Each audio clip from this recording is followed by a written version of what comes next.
ಅಡುಗೆ ಪ್ಯಾಷನ್ಗೆ ಎಲ್ಲರಿಗೂ ಸ್ವಾಗತ. ಇವತ್ತೊಂದು ಪೈನಾಪಲ್ನಿಂದ ರುಚಿಯಾದ ರೆಸಿಪಿಯನ್ನು ಮಾಡ್ತಾ ಇದ್ದೇನೆ. ಇದಕ್ಕೆ ಹೆಸರು ನಾವು ಮೆಣಸ್ಕಾಯಿ ಅಂತ ಕರಿತೇವೆ. ಎಳ್ಳನ್ನು ಉಪಯೋಗಿಸ್ಕೊಂಡು ಈ ರೆಸಿಪಿಯನ್ನು ಮಾಡ್ತೇವೆ. ತುಂಬ ರುಚಿಯಾಗಿರ್ತದೆ. ಊಟಕ್ಕಂತೂ ಇದು ತುಂಬ ರುಚಿ. ಇದನ್ನು ಹೇಗೆ ಮಾಡೋದು ಅಂತ ನೋಡುವ. ಫಂಕ್ಷನಲ್ಲೆಲ್ಲ ಈ ಸಾಂಬಾರನ್ನು ಮಾಡ್ತಾರೆ. ತುಂಬ ರುಚಿಯಾಗಿರ್ತದೆ ಊಟಕ್ಕೆ. ಅಥವಾ 2-3 ದಿನ ಇಟ್ಕೊಂಡು ಕೂಡ ಇದನ್ನು ಊಟ ಮಾಡ್ಬೋದು ನಾವು. ಇದನ್ನು ಹೇಗೆ ಮಾಡೋದು ಅಂತ ನೋಡುವ. ಇಲ್ಲಿ ನಾನು ಪೈನಾಪಲ್ನೆಲ್ಲ ಸಣ್ಣಕ್ಕೆ ಹೆಚ್ಕೊಳ್ತಾ ಇದ್ದೇನೆ. ಇದೇ ರೀತಿ ಪೈನಾಪಲ್ ಅಲ್ಲದೆ ಇದರ ಮಾವಿನಕಾಯಿ, ಹಾಗಲಕಾಯಿ, ಹಾಗೆ ಅಂಬಟೆ ಅಂತ ಹೇಳ್ತೇವೆ, ಅದರಲ್ಲಿ ಕೂಡ ಈ ರೆಸಿಪಿಯನ್ನು ಮಾಡ್ಬೋದು. ಇದೇ ರೀತಿ ಹುಳಿ ಇರುವಂತಹ ತರಕಾರಿಗಳು ಅಂಥದ್ರಲ್ಲಿ ತುಂಬ ರುಚಿಯಾಗಿರ್ತದೆ. ಈಗ ಒಂದು ಪಾತ್ರೆಯಲ್ಲಿ ಸ್ವಲ್ಪ ನೀರನ್ನು ತಗೊಂಡೆ. 1-2 ಗ್ಲಾಸಷ್ಟು ನೀರನ್ನು ತಗೊಳ್ಳೋದು. ಅದಕ್ಕೆ ಸ್ವಲ್ಪ ಹುಣಸೆ ಹಣ್ಣನ್ನು ಹಿಂಡಿ ಹಾಕ್ಕೊಳ್ಳೋದು. ಅಂದರೆ ಈ ಹೋಳೆಲ್ಲ ತುಂಬ ರುಚಿಯಾಗ್ತದೆ, ಹಾಗೆಯೇ ಚೆನ್ನಾಗಿ ಬೇಯ್ತದೆ. ಇದು ಒಂದು ಬೇಯಲಿಕ್ಕೆ ಬೇಗನೆ ಬೇಯ್ತದೆ ಪೈನಾಪಲ್. ಹಾಗೆ ಇದಕ್ಕೆ ಸ್ವಲ್ಪ ಮೆಣಸಿನ ಹುಡಿಯನ್ನು ಹಾಕ್ಕೊಳ್ಳೋದು. ಒಂದು 10 ನಿಮಿಷದಲ್ಲಿ ಎಲ್ಲ 10-15 ನಿಮಿಷದಲ್ಲಿ ಬೇಯ್ತದೆ. ಇದಕ್ಕೆ ಬೆಲ್ಲ ಹಾಕ್ಕೊಳ್ಬೇಕು. ಇದು ಹುಳಿ, ಸಿಹಿ, ಖಾರ ಇರುವ ಒಂದು ರೆಸಿಪಿ. ಹಾಗಾಗಿ ಬೆಲ್ಲ ನಿಮ್ಮ ರುಚಿಗನುಸಾರವಾಗಿ ಹಾಕಿ. ಜಾಸ್ತಿ ಸಿಹಿ ಬೇಕು ಅಂದಿದ್ರೆ ಸ್ವಲ್ಪ ಜಾಸ್ತಿ ಹಾಕ್ಕೊಳ್ಬೋದು. ಇಲ್ಲಿ ನಾನೊಂದು ಅರ್ಧ ಅಚ್ಚಷ್ಟು ಬೆಲ್ಲನ ಹಾಕ್ಕೊಂಡಿದ್ದೇನೆ. ಹಾಗೆ ಇದರ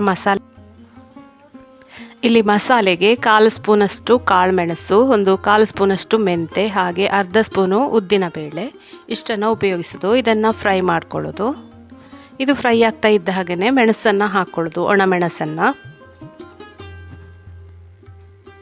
ಇಲ್ಲಿ ಖಾರಕ್ಕನುಗುಣವಾಗಿ ನೀವು ಮೆಣಸನ್ನು ಹಾಕ್ಕೊಳ್ಬೋದು.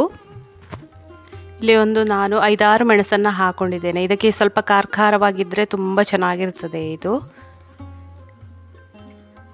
ಇದನ್ನು ಚೆನ್ನಾಗಿ ಫ್ರೈ ಮಾಡ್ಕೊಳ್ಳೋದು. ಕ್ರಿಸ್ಪಿ ಆಗಬೇಕು ಮೆಣಸು, ಅಲ್ಲಿವರೆಗೆ ನಾವು ಫ್ರೈ ಮಾಡ್ಕೊಳ್ಳೋದು. ಆಮೇಲೆ 1 ಕಡಿ ಕಾಯಿಯನ್ನು ಇದರ ಜೊತೆ ಹಾಕಿ ಫ್ರೈ ಮಾಡೋದು. ಜೊತೆಗೆ ಸ್ವಲ್ಪ ಅರಸಿನ ಹುಡಿಯನ್ನು ಕೂಡ ಸೇರಿಸಿ ಫ್ರೈ ಮಾಡ್ಕೊಳ್ಳೋದು. ತೆಂಗಿನಕಾಯಿ ತುರಿಯನ್ನು ಫ್ರೈ ಮಾಡಿದರೆ ಅದರ ಫ್ಲೇವರ್ ಚೆನ್ನಾಗಿರ್ತದೆ. ಅದಕ್ಕೋಸ್ಕರ ಒಂದು ಸ್ವಲ್ಪ ತುಂಬ ಫ್ರೈ ಮಾಡಲಿಕ್ಕಿಲ್ಲ, ಅದು ಒಳ್ಳೆ ಬಿಸಿ ಆಗುವಲ್ಲಿವರೆಗೆ ಫ್ರೈ ಮಾಡ್ಕೊಳ್ಳೋದು. ಇದೀಗ ತಣ್ಣಗಾಗಲಿ, ಆಮೇಲೆ ನಾವು ಗ್ರೈಂಡ್ ಮಾಡಲಿಕ್ಕಿದೆ. ಆಗ ಒಂದು ಪಾನ್ಗೆ ನಾನು 4 ಚಮಚ ಎಳ್ಳನ್ನು ಉಪಯೋಗಿಸ್ತಾ ಇದ್ದೇನೆ. ಇಲ್ಲಿ ನಾನು ಬಿಳಿ ಎಳ್ಳು ಮತ್ತು ಕಪ್ಪು ಎಳ್ಳು ಎರಡೂ ಕೂಡ ಇತ್ತು, ಎರಡನ್ನು ಕೂಡ ಯೂಸ್ ಮಾಡಿದೆ. ನೀವು ಇಂಥದ್ದೇ ಆಗಬೇಕು ಅಂತೆಲ್ಲ, ಯಾವುದಾದ್ರೂ ಆಗ್ಬೋದು. ಬಿಳಿ ಎಳ್ಳಾದರೂ ಆಗ್ಬೋದು, ಕಪ್ಪೆಳ್ಳಾದರೂ ಆಗ್ಬೋದು. ನೋಡಿ, ಈಗ ಎಳ್ಳೆಲ್ಲ ಫ್ರೈ ಆಯಿತು. ಪಟಪಟ ಹೇಳ್ತಾ ಉಂಟು ಎಳ್ಳು.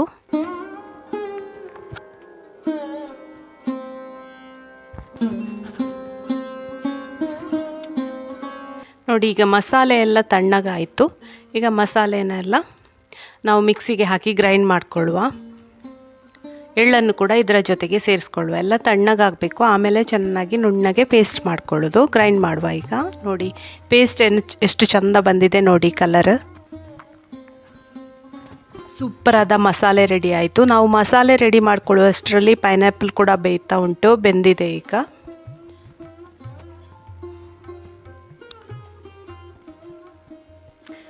ಈಗ ಬೆಂದಂತಹ ಪೈನಾಪಲ್ ಇದೆಯಲ್ಲ, ಅದಕ್ಕೆ ನಾವು ಗ್ರೈಂಡ್ ಮಾಡಿದಂತಹ ಮಸಾಲೆನ ಸೇರಿಸ್ಕೊಂಡು ಚೆನ್ನಾಗಿ ಮಿಕ್ಸ್ ಮಾಡ್ಕೊಳ್ಳೋದು.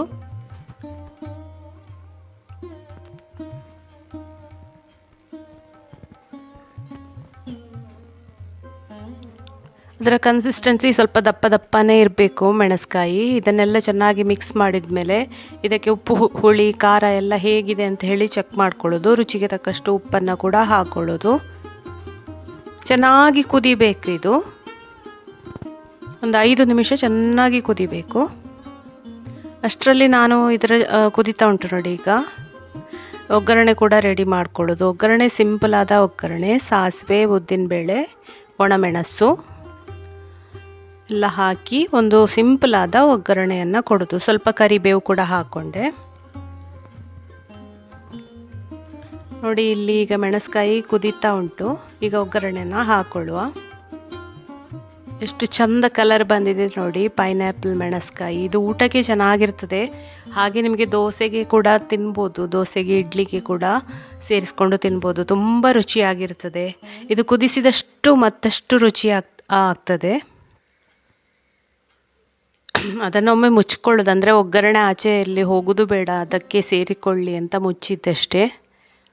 ಸೂಪರಾದ ಪರಿಮಳ ಬರ್ತಾ ಉಂಟು, ಎಳ್ಳೆಲ್ಲ ಹಾಕಿರ್ತೇವಲ್ಲ, ತುಂಬ ರುಚಿ ಇದು.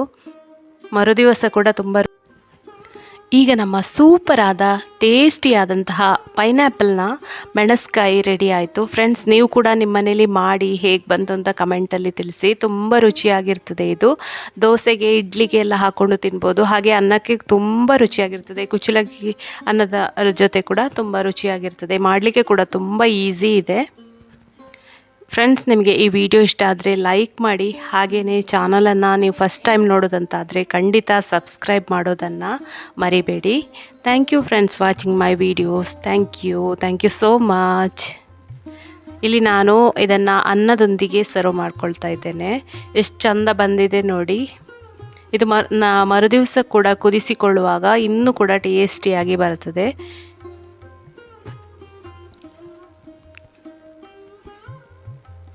ಹೀಗೇನೆ ರುಚಿಯಾದ ರೆಸಿಪಿಯೊಂದಿಗೆ ಮತ್ತೆ ಬರ್ತೇನೆ. ಅಲ್ಲಿವರೆಗೆ bye bye, take care friends. Thank you so much.